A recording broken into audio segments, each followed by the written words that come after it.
राम से चल के राम प्याए, प्रेम कोई हम और न जाने, राम से रूठे राम से माने।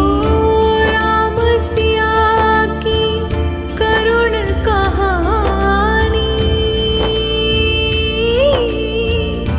एक है चंदन एक है पानी। राम सिया राम जय जय राम। राम सिया राम जय जय राम। राम सिया राम जय जय राम। राम सिया राम जय जय राम।